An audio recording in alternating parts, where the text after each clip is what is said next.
अस्सलाम वालेकुम, welcome back to my channel ये अकेडमी। तो आज हम डिस्कस करने वाले हैं कि रिजल्ट कब आएगा, आ गया है या फिर कितना हमें वेट करना है। तो हम यहाँ पे डिस्कस करने वाले हैं और आगे के प्रोसेस को भी डिस्कस करने वाले हैं कि जैसे ही रिजल्ट अनाउंस होने वाला है तो अब हमने क्या स्टेप्स लेने हैं। सारी कंडीशन को कोशिश की है कि आपको डिटेल में बताया जाए और समझाया जाए ताकि आपके पास कोई और क्यूरीज ना रह जाए। Let's start the video. तो भाई आपका रिजल्ट आने वाला है, ठीक है, बहुत ही करीब है आपका रिजल्ट। कब आने वाला है मैं आपको बताने वाली हूँ। तो पहले बात करते हैं 9th क्लास की। तो 9th क्लास का जो रिजल्ट है वो तो काफी ज्यादा दूर है, मतलब कि नवंबर दिसंबर की बात कह लें कि नवंबर में जो है मोस्ट प्रोबेबली चांसेस हैं कि आपका रिजल्ट अनाउंस हो जाएगा और अगर डिले हुआ भी तो दिसंबर तक जाएगा। तो 9th क्लास वाले तो अभी रिलैक्स करें, नवंबर दिसंबर तक उनका रिजल्ट अनाउंस होगा। उसके अलावा आप 10th वालों का रिजल्ट बहुत करीब है। 10th वालों का रिजल्ट जब अनाउंस करने की जो डेट आई है बेसिकली वो अभी कंफर्म नहीं है, लेकिन ऑफिशियल्स की तरफ से ये कहा गया है कि अगस्त के एंड तक मैक्सिमम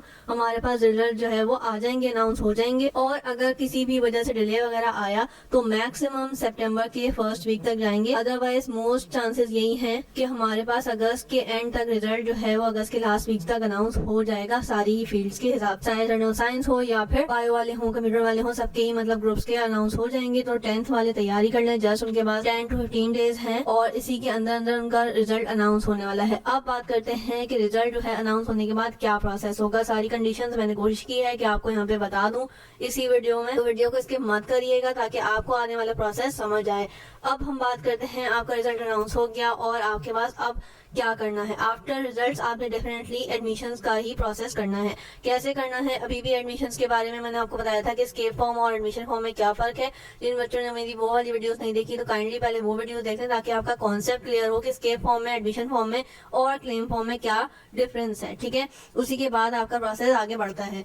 अब हम बात करते हैं कि अगर रिजल्ट आ गया है आपका जो है तो उसके बाद आपने एडमिशंस के लिए क्या प्रोसेस करना है। तो एडमिशंस के अंदर बहुत सारी कंडीशंस है। इन केस कि अगर आपका रिजल्ट आ गया है और आपके सारे पेपर जो हैं वो क्लियर्ड हैं, यानी कि सारे पेपर आपने पास कर लिए, सारे सब्जेक्ट्स में अच्छे ग्रेड्स ले लिए हैं, तो आपका एडमिशन वहीं का वहीं यानी कि बरकरार रहेगा, आपका एडमिशन कैंसिल नहीं होगा। जिस कॉलेज में आपका नाम आया था आपने उस कॉलेज में एडमिशन का प्रोसेस कर लिया है, आपकी सीट पक्की हो गई थी, आपने सारे पेपर क्लियर कर लिए हैं, आपका एडमिशन बरकरार रहेगा यानी कि सस्टेन रहेगा। आप जैसा कि मैंने आप लोगों से डिस्कस भी किया था लास्ट वीडियो में कि ईएस के स्टूडेंट्स आप लोग हैं तो आप लोगों को अगर एक व्हाट्सएप ग्रुप की नीड फील होती है तो आप लोग मुझे कमेंट सेक्शन में जरूर बताइएगा, फीडबैक दीजिएगा ताकि हम एक व्हाट्सएप ग्रुप भी स्टार्ट कर दें। उसके अंदर सारी न्यूज, सारे अलर्ट, सारे प्रोसेस और जो भी हमारे पास पीडीएफ की फॉर्म में फॉर्म्स आते हैं वो आपके साथ वहीं पे ही शेयर कर दिए जाएं। सारी चीजें हम फोन पे अवेलेबल कर देंगे आपको। तो अगर आप लोग इस तरह के ग्रुप के अंदर इंटरेस्टेड हैं जिसमें आपको सारी पीडीएफ वगैरह दी जाए, सारे प्रोसेस फोन के ऊपर बताए जाए, तो प्लीज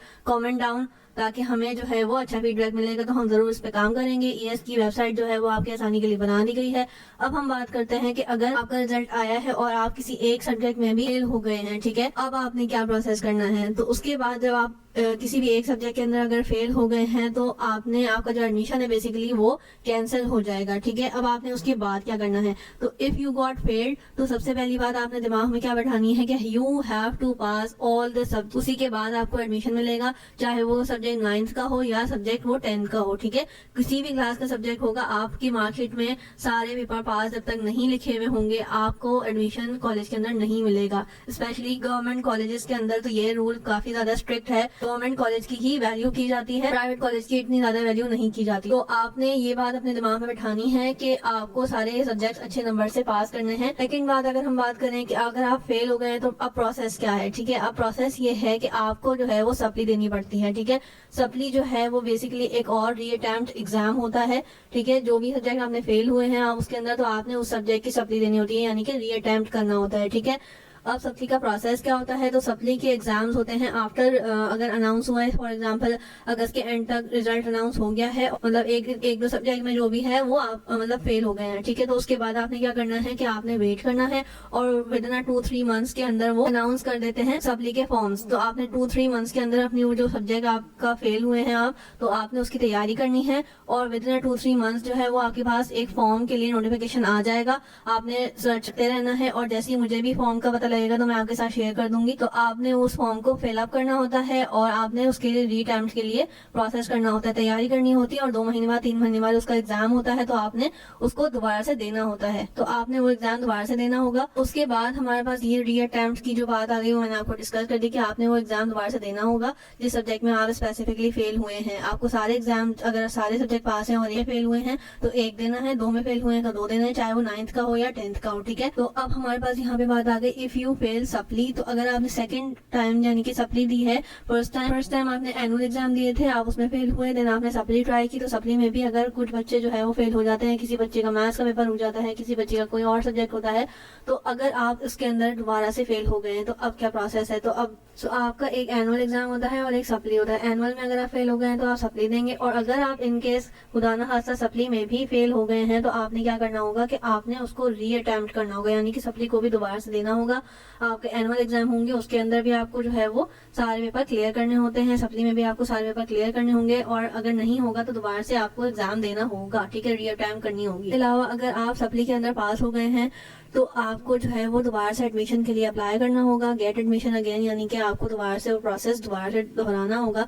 सप्ली के बाद जब रिजल्ट्स अनाउंस होंगे सप्ली की, तो उसके बाद एक और प्रोसेस चलता है एडमिशन्स का, तो आपने उसके अंदर अप्लाई करना है, और आपको जो भी डिजायर कॉलेज वगैरह चाहिए तो आपने उस हिसाब से परसेंटेज के हिसाब से, मेरिट लिस्ट के हिसाब से अप्लाई करना है। वो आपका न्यू प्रोसेस शुरू होगा, ठीक है। जो पहले वाला प्रोसेस अभी तक आपने किया है वो आपका फेल हो जाएगा इनकेस अगर आप फेल हो जाते हैं एनुअल एग्जाम में। तो अगर आपने सप्ली दी है तो आपका दोबारा से प्रोसेस शुरू होगा एडमिशन का, फिर ही एडमिशन मिलेगा। सो आई रियली होप सो कि आप लोगों को ये वीडियो हेल्पफुल रही होगी। मैंने काफी ज्यादा डिटेल में ऑलरेडी सारा फर्दर प्रोसेस बता दिया है ताकि आप लोगों को कोई भी परेशानी ना हो, और रिजल्ट्स की भी डेट्स मैंने बता दी है कि अगस्त के एंड में मैट्रिक का रिजल्ट डेफिनेटली अनाउंस हो जाएगा, और मैक्सिमम डिले हुआ तो अक्टूबर के फर्स्ट वीक में, अगस्त के लास्ट वीक तक अनाउंस हो जाएगा, नहीं हुआ थोड़ा सा फर्दर डिले हुआ भी तो वो सितंबर के फर्स्ट वीक तक मैक्सिमम अनाउंस हो जाएगा, क्योंकि क्लासेस वगैरह स्टार्ट करनी होंगी उनको अभी कॉलेज वगैरह का। तो आपने जो है इस तरह से आगे प्रोसेस करना है। Wish you good luck for your result. I really hope so कि आप लोगों को ये वीडियो अच्छी लगी होगी, हेल्पफुल रही होगी। Please share my video, like my videos and subscribe my channel. Thank